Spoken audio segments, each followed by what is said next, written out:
नमो बुद्धाय. जय भीम. 17. वियोगाचे शब्द.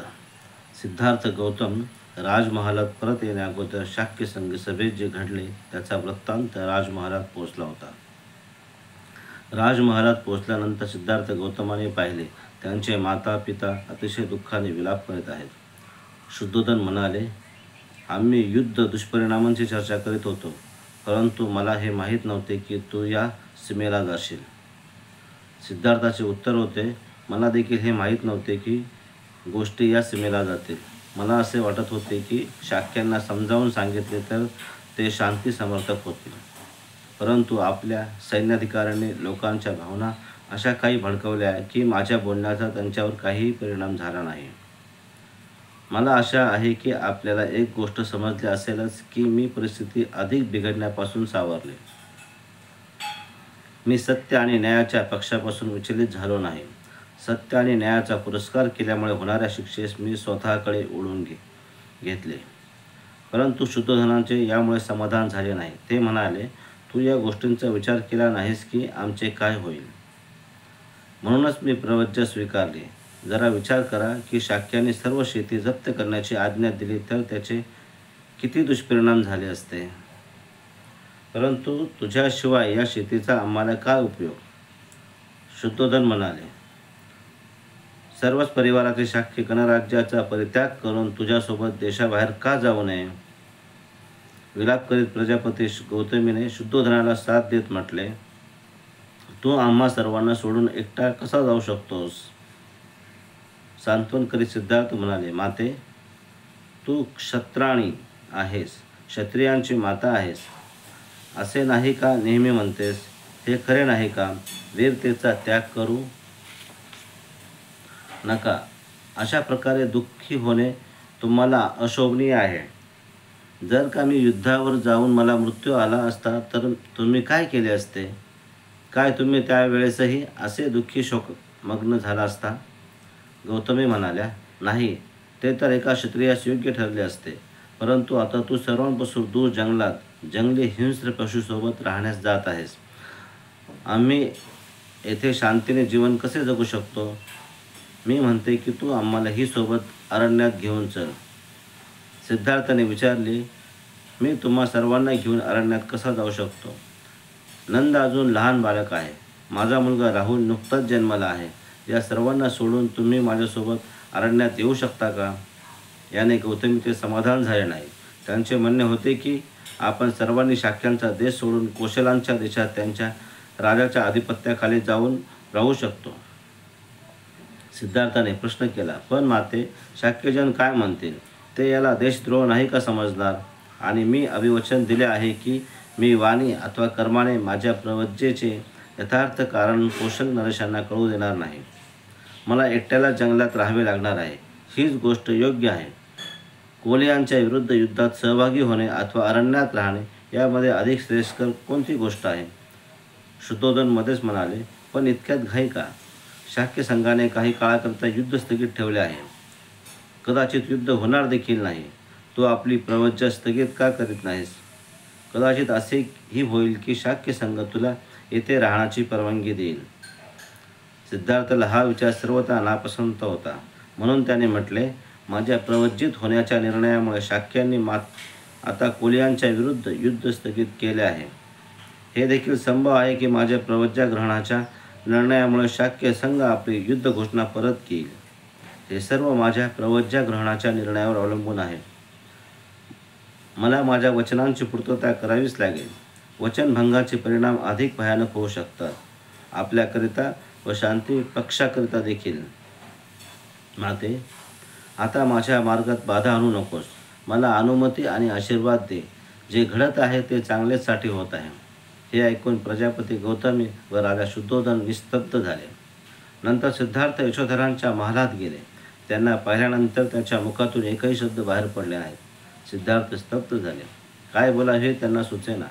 यशोधराने स्तब्धता भंग केली व म्हटले, कपिलवस्तू येथे संघसभेत जे घडले ते मला समजले आहे. सिद्धार्थाने विचारले, यशोधरा, माझ्या प्रिव्रजा घेण्याच्या निर्णयाबद्दल काय वाटते. सिद्धार्थाला वाटले हे ऐकून यशोधरा कोसळून पडेल. पण तसे काही घडले नाही. आपल्या भावनांवर संपूर्ण ताबा ठेवून त्यांनी उत्तर दिले, मी आपल्या स्थानी असते तर आणखी काय वेगळे करू शकले असते.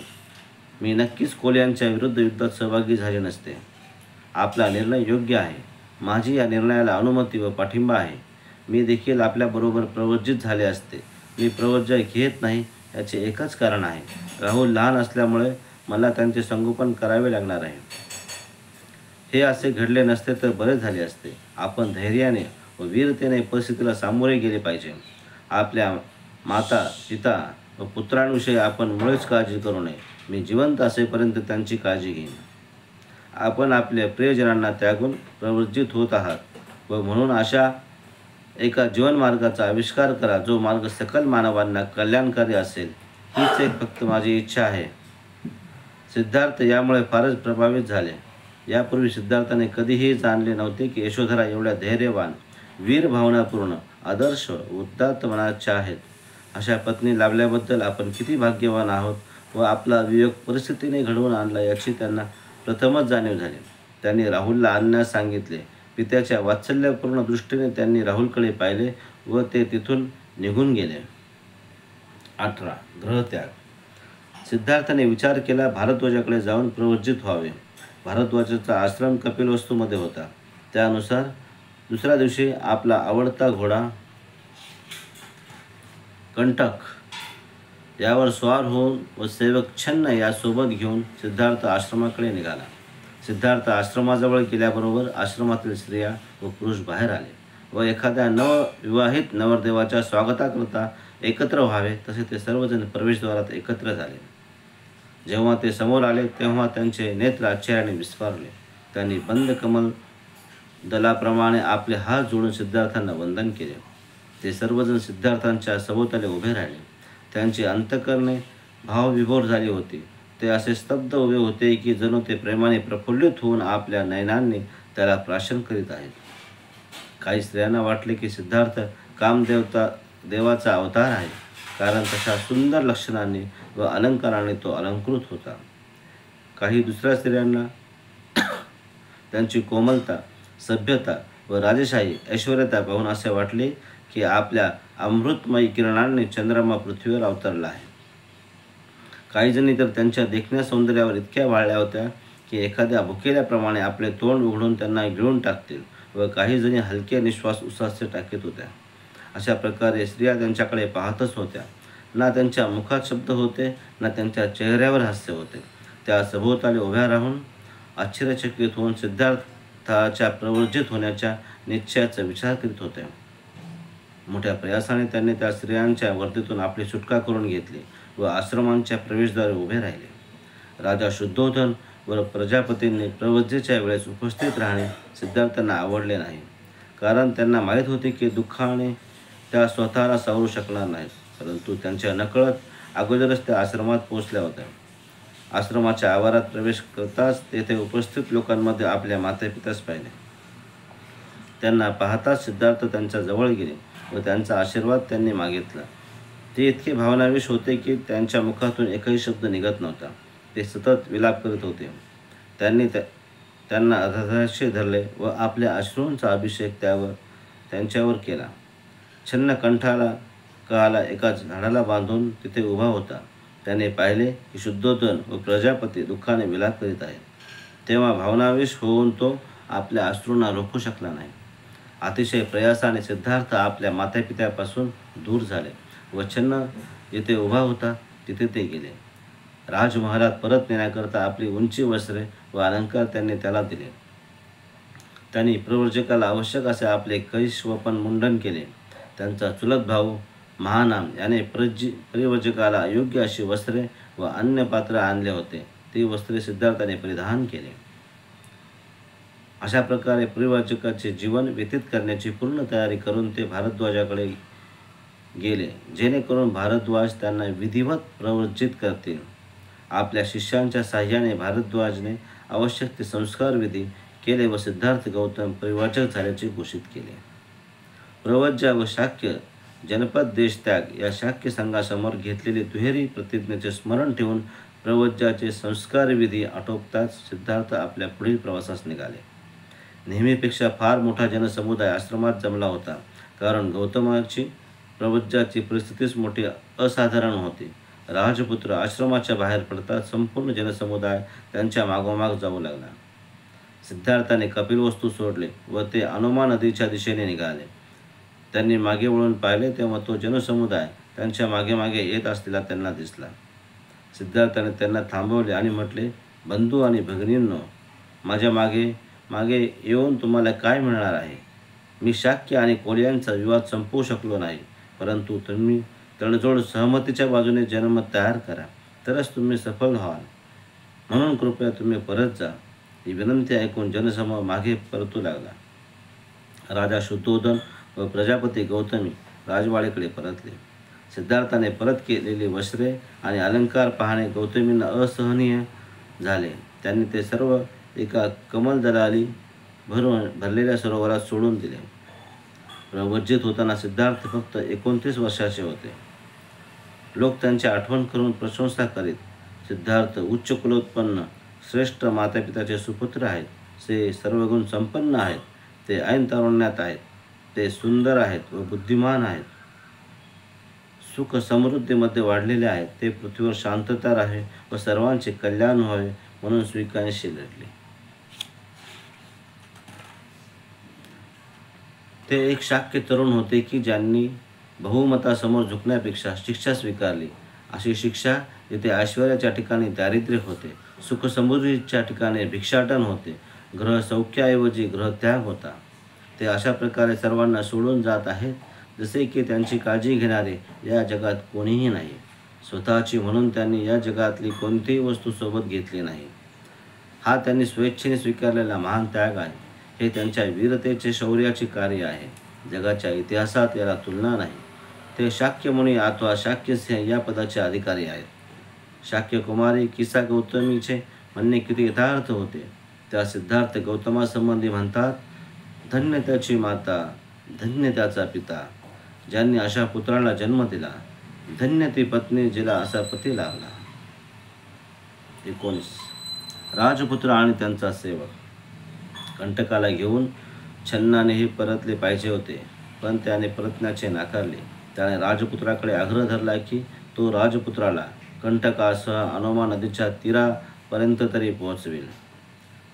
छन्नाचा अतिशय आग्रहापुढे गौतमांचे माघार घ्यावे लागले. शेवटी ते दोघे कंटकासह अनुमा नदीच्या तीरावर येऊन पोहोचले. सिद्धार्थ छन्नाला म्हणाले, मित्रा, अशा प्रकारे तू माझ्याबरोबर इथपर्यंत आलास, यामध्ये तुझी एकनिष्ठता दिसून येते. यामुळे तू माझे मन हृदय जिंकले आहेस. तुझ्या स्वामीवर खरोखर तुझे प्रेम आहे. माझ्याबद्दल असलेल्या तुझ्या उदात्त भावनांमुळे मी प्रसन्न झालो आहे, परंतु मी तुला या परिस्थितीत काहीही बक्षीस देऊ शकत नाही. लाभ करून देणाऱ्याबद्दल कोणी आपुलकी दाखविणार नाही, पण परिस्थिती बदलली की आपली वाटणारी माणसे देखील नेहमी परक्यासारखी वागतात. परिवाराकरिता पुत्राचे पालनपोषण केले जाते. आपल्या भावी सुखाकरिता पुत्र पित्याचा सन्मान करतो. कोणत्या ना कोणत्या आशयावर जगातील लोक एकमेकांच्या बंधनात राहतात. हेतूशिवाय स्वार्थनिरपेक्षता असू शकत नाही. तूच एक अपवाद आहेस. या घोड्याला घेऊन राजमहालात परत जा. महाराज माझ्याजवळील प्रेम विश्वासामुळे जरी डगमगले नसले तरी ते आपले दुःख सहन करण्याची पराकाष्ठा करत असतील. महाराजांना सांग, मी त्यांचा त्याग हा कोणत्याही स्वर्गप्राप्तीच्या इच्छेने केला नाही, किंवा त्यांचे माझ्यावरील प्रेम कमी झाले म्हणून नाही, किंवा माझ्यावर त्यांचा राग अधिक झाला म्हणून पण नव्हे. अशा प्रकारे मी त्यांना सोडून आल्यामुळे त्यांनी अनुताप करता कामा नये. कितीही दीर्घकाळ संयोग टिकला तरी कालांतराने त्यांचे वियोगात रूपांतर होतेच. वियोग अनिवार्य असेल तर नातेवाईकांशी वियोग होणार नाही असे शक्यच नाही. मनुष्याच्या मृत्यूनंतर त्याच्या संपत्तीचे वारसदार पुष्कळ असतात, परंतु त्यांच्या पुण्याचे उत्तराधिकारी सापडणे कठीण आहे. बहुधा ते नसतातच. महाराजांची, माझ्या पिताजींची सेवा शुश्रूषा होणे आवश्यक आहे. महाराज म्हणतील की मी अवेळी अनुपयुक्त काही ग्रहत्याग केला, परंतु कर्तव्यपूर्तीकरिता कोणतीही वेळ अनुपयुक्त नसते. मित्रा, या व अशा शब्दात महाराजांना सांग व असा प्रयत्न कर की त्यांनी माझी आठवणसुद्धा येणार नाही. आणि माझ्या मातेलाही पुन्हा पुन्हा सांग की मी मातेच्या वात्सल्यास प्रेमास अपात्र ठरलो. माझी माता एक थोर आदर्श माता आहे व माझ्या मातेची थोरवी मला शब्दात सांगता येण्यासारखी नाही.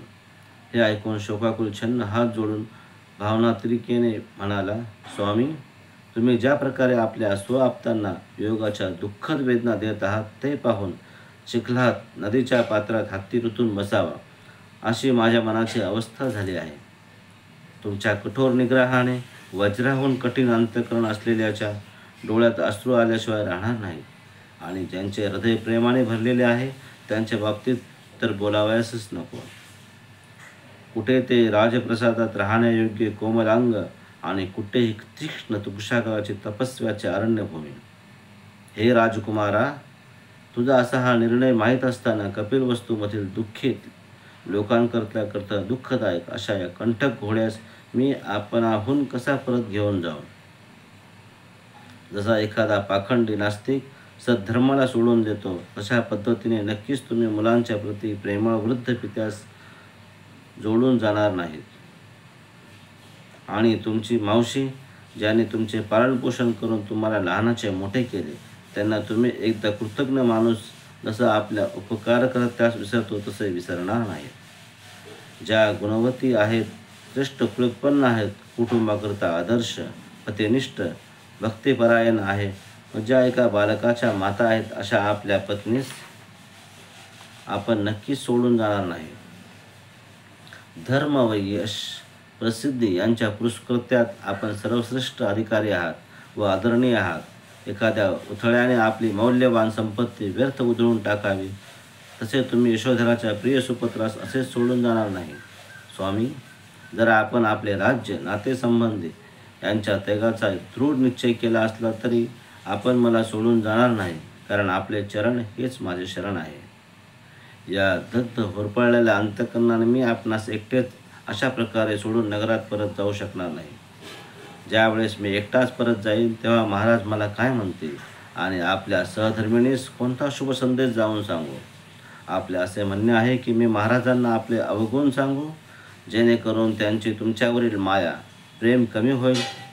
परंतु जरी मी माझी जीभ टाळूला लावून लाज लज्जा सोडून आपले अवगुण सांगण्याचा प्रयत्न केला तरी माझ्यावर कोण विश्वास ठेवेल. जे मृत्युमंत दयेचे प्रतीक आहेत, ज्यांच्या प्रती नेहमीच करुणा दर्शविलेली आहे, ज्यांचा परित्याग करणे योग्य नाही, माझ्यावर दया करा आणि परत राजमहालात चला. छन्नाचे दुःखी शब्द ऐकून सिद्धार्थ गौतमाने अत्यंत हळूवारपणे उत्तर दिले, छन्ना, माझ्या वियोगाच्या दुःखाचा परित्याग कर. अनेक जन्माधीन शरीरधारींना बदल हा अनिवार्य आहे. जरी आप्तस्विक्यांच्या प्रेमामुळे मी त्यांचा त्याग केला नाही तरी एक ना एक दिवस मृत्यू अनिर्वयतेने आप्तस्विक्यांना वेगळे करणारच. ज्या मातेने मला इतके कष्ट सहन करून जन्म दिला ती आता कुठे आहे व मी कुठे आहे. जसे पक्षी निवाऱ्यासाठी झाडावर एकत्र येतात व नंतर वेगवेगळ्या दिशेने उडून जातात, त्याचप्रमाणे प्राणीमात्रांचा सहवासाचे रूपांतर वियोगात होत असते. वाऱ्याने ढग जसे जवळ येतात व परत दूर जातात तसाच प्राणीमात्रांचा सहवास व वियोग असतो. आणि ज्या अर्थी एकमेकांना फसवत हे जग चालले आहे त्या अर्थी भीतीदायक संयोग समयी कोणालाही आपले मानणे भयावह आहे. म्हणून ज्या अर्थी हे सत्य आहे त्या अर्थी दुःख न करता परत जा. आणि जर का माझ्यावरील प्रेमाने इथे कुटमळत राहशील तर प्रथम जा आणि नंतर परत ये. आता माझ्याशी काहीही न बोलता कपिलवस्तू नगरीतील लोकांना जाऊन सांग की सिद्धार्थावर प्रेम करणे तुम्ही सोडून द्या, कारण त्यांचा निर्णय दृढ आहे. स्वामी आणि सेवकांमधील संवाद कंटकाने ऐकून त्या श्रेष्ठ स्वामिनिष्ठ आश्वाने प्रेमाने आपल्या स्वामीजींचे जिभेने पाय साठले व आणि त्या डोळ्यातून उष्ण अश्रू ढाळू लागला. ज्या भाग्यशाली हाताची बोटे जुळलेली आहेत, ज्या हातावर मंगल स्वास्तिक आहे, ज्या हाताचे तळवे खोलगट आहेत, अशा हाताने गौतमाने कंठक अश्वाची पाठ थोपटली आणि मित्रासारखे कंठकास संबोधित केले. अश्रू नको ढाळूस कंठका, अश्रू आवर, तुझे परिश्रम लवकरच सफल होतील. वियोग व आपल्या मार्गाने परत जाण्याची वेळ आली आहे हे जाणून छन्नाने गौतमाचा परिवारजक वन्य वस्त्र धारण रूपास वंदन केले. कंटक व छन्नाचा निरोप देऊन सिद्धार्थ गौतम आपल्या मार्गाने निघाले. राजत्याग करून परिवचकाच्या साध्या वस्त्रात ऋषीवनाकडे जात असलेल्या आपल्या मालकास पाहून छन्न आपले बाहू पसरून आक्रोश करीत जमिनीवर पडला. त्याने परत एकदा मागे वळून पाहिले आणि जोरजोरात रडू लागला आणि कंटक अश्वास कुरवाळू लागला आणि निराशेने दुःख करीत परतीचा प्रवासास लागला. वाटेत तो स्वतःशीच विचार करीत राही. काही वेळेस चालत असताना अडखळून जमिनीवर पडे. स्वामी भक्तीने विदीर्ण हृदयाने अशा काही गोष्टी करीत होता की त्याचे त्याला भान राहिले नव्हते. नमो बुद्धाय. जय भीम.